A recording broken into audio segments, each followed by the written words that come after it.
the Johnson Wax Program with Fibber McGee and Molly.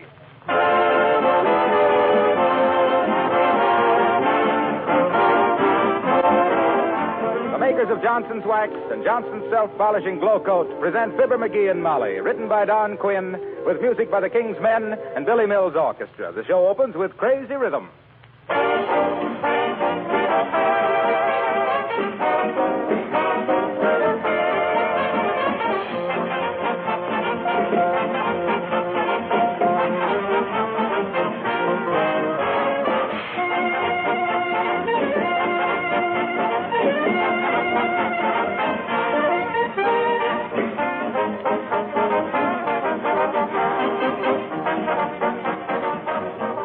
During the coming holiday season, there's probably going to be more activity than usual around your home. There'll be more wear and tear on your floors, especially in the kitchen. If those floors are protected with Johnson's Self-Polishing Glow Coat, you won't have to worry about them at all. If you're not using Glow Coat now, this would be an excellent time to try it. Glow Coat offers many advantages. First, it protects linoleum against wear, scratches, and dirt. Cleaning is easier because spilled things are quickly wiped up with a damp cloth. Second, Glow Coat makes linoleum floors more beautiful, gives them a gleaming polish that keeps the colors fresh and bright. Third, it makes the linoleum last longer. And fourth, it's a wonderful time and labor saver. Johnson's Glow Coat is self-polishing. It needs no rubbing or buffing. You simply apply and let dry. In 20 minutes, your floors shine with new beauty. Be sure Johnson's Glow Coat is on your next shopping list.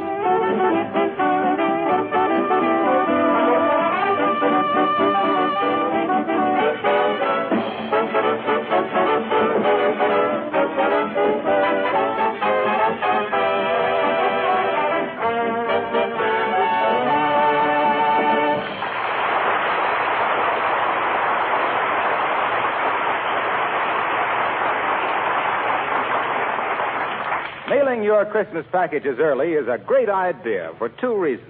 One, it gets them off your mind. And two, the recipient has time to look his gift over and change yours for something cheaper.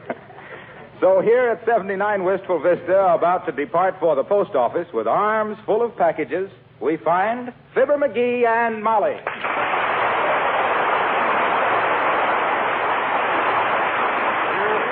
Wait a minute, dearie. Let's be sure we got everything. Okay. Here's the one for Aunt Bess. Yeah. One for Uncle Dennis. We don't have to mail that. He'll be with us over Christmas. He's going to be with us here for Christmas? Sure. Oh, happy Yuletide. McGee, don't be like that. Where's your Christmas spirit? I had it up on my closet shelf, and Uncle Dennis found it, and... McGee! That's enough of that. Yeah. Would have been enough for me, but that guy is so thirsty. Please, let's not discuss Uncle Dennis anymore. Okay. Hey, why don't we go down to the post office after supper instead of now? Might be less of a crowd down there. I don't know if they're open that late. Oh, I'll see. Hand me that phone. Thanks. Hello, operator. Give me the post office. Oh, is that you, Mert? Yeah. How's everything, Mert? It is, eh? What's say, Mert? Your 17-year-old sister. Had her face lifted. Oh, heavenly days. What'd she do that for? Couldn't help it. She bought a false face for a New Year's party, and somebody swiped it. What say, Mert? Yes, it laid there.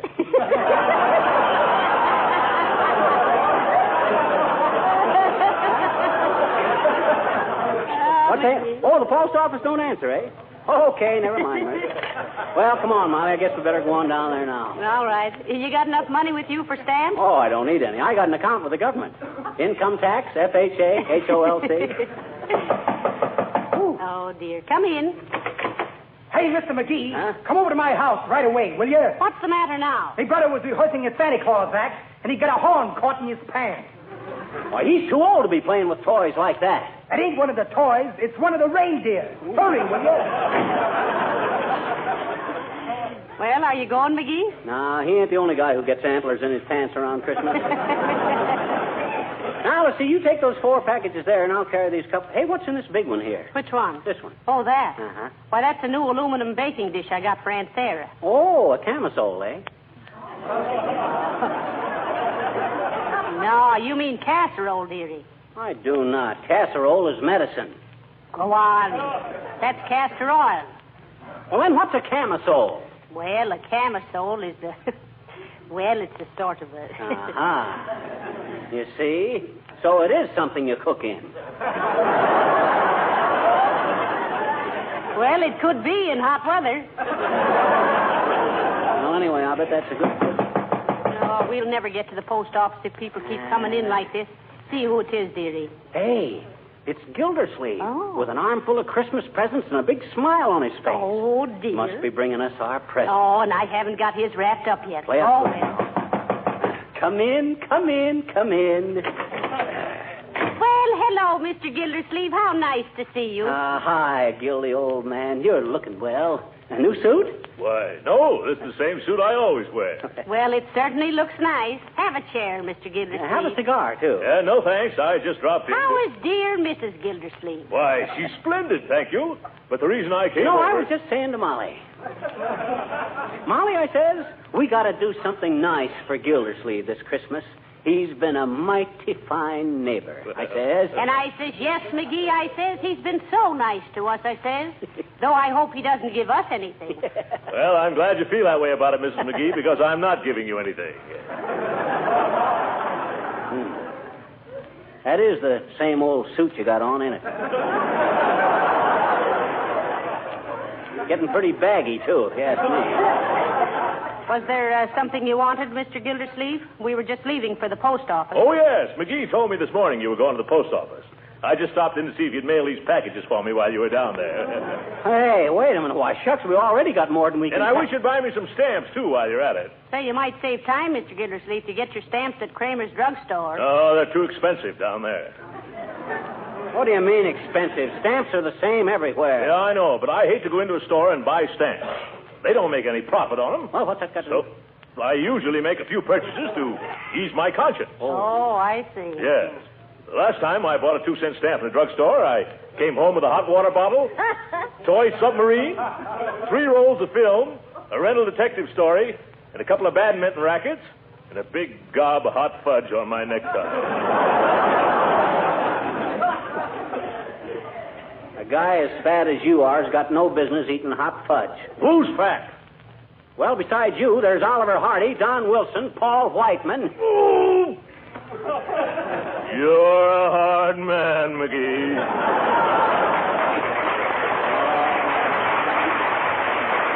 Now, let's not get into any argument, boys. We'll get your stamps for you, Mr. Gildersleeve. What kind do you want? Well, I want 2 sheets of 5s, 4 sheets of 1s, 1 sheet of 2s, and 3 sheets of 4s.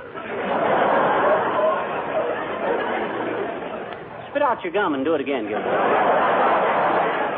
Well, all right.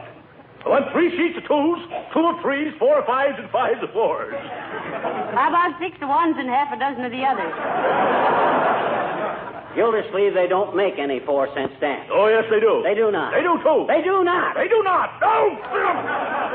Boys, stop fussing. Well, if I knew as little about my own government as this big chowderhead. Don't you call me a chowderhead, you little termite. Gildersleeve, one of these days you're going to exonerate me too far.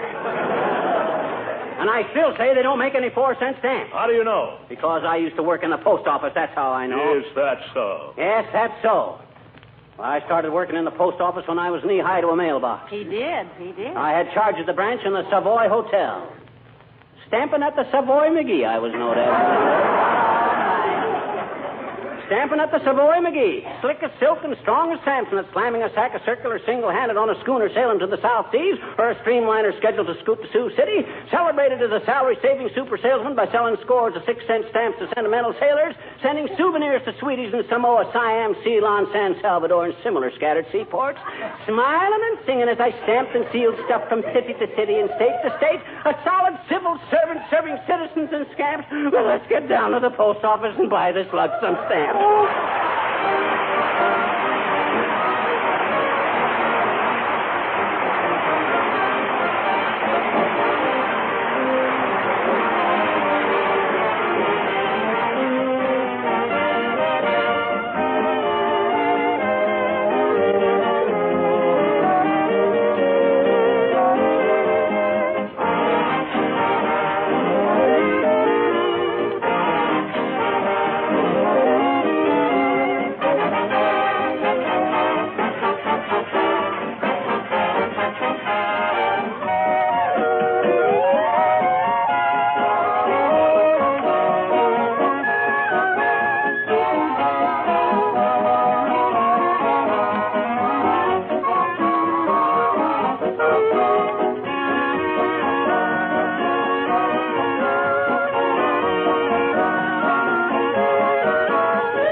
us down, sir. Where can I find the postal savings department? Boy, these packages are getting heavy, Molly. I'll sure be glad to unload them. Well, we won't unload them very quick, dearie. Huh? Look at the long lines in front of the windows. Oh, boy. Hey, folks, you mind if we squeeze in here? We got an important engagement we'd like to get to. What do you think you are, anyway? Wait in the line like the rest of us. Maybe we better go to the end of the line, Molly. It's more democratic. McGee, do you realize how many people are ahead of us in this line? Huh? 73. And a good thing, too. Keeps them off the streets. McGee. Huh? This man standing in front of me. Huh? I wish he'd turn around and face the way everybody else is. He's got a blank look on his face that bothers me somehow. I'll move aside a little. I can't see over these You packages. see him there? Oh, that ain't his face. Hey, Bud, you got your toupee on backwards. My goodness. Thanks, Claude.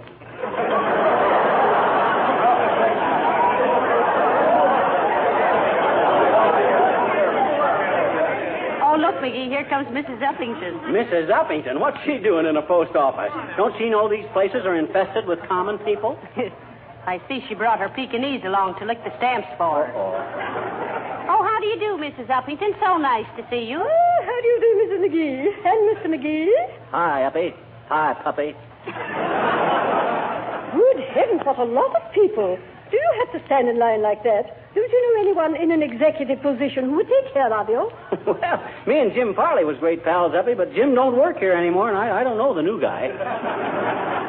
Besides, we're no better than anyone else. I think, my dear, as the saying goes, you have something there. Mailing your Christmas packages. Oh, no. No, we just brought them down here to see if they were wrapped up as pretty as other people. Say, while we're kicking the basket around, Abigail, what's the idea of bringing that dime-sized Doberman in here? Oh, you mean Fifi? Fifi. Isn't she sweet? Mother's little darling. Oh, sure. Say hello to Mr. and Mrs. McGee, Fifi. Wonderful, ain't it, Molly? I always wondered how you said hello in Pekingese. Oh, hasn't she a sweet little face? Such bright eyes and such animation. You know, sometimes I could almost believe she was laughing at me. Well, if she's really intelligent, how could she help it? She is very intelligent, Mrs. McGee. Her mother was champion Floradora, Conquistadora Brownie the Fifth of Philadelphia. Oh. And who was her father? Or am I putting Fifi on the spot? I knew she was either from Philadelphia or New York, Uppy. She's got that metropolitan look. Oh, thank you, Mr. McGee. Don't thank him for that one. I still don't know why you should bring her into the post office, Mrs. Uppington, when everything is so busy. Oh, well, I wanted her to mix with the crowds, Mrs. McGee, Oh, to give her some real holiday atmosphere. This is Fifi's first Christmas, you know. Isn't it, Fifi? She muffed that one, Uppy. She said hello again. Well, if she did, she must have had a very good reason for it. Oh. Fifi is a very intelligent dog and very valuable, too. She's worth at least $2,000. $2,000? What do you mean, $2,000? Why, shucks, that's more than I'm worth. Well, some dogs are worth more than others. Goodbye.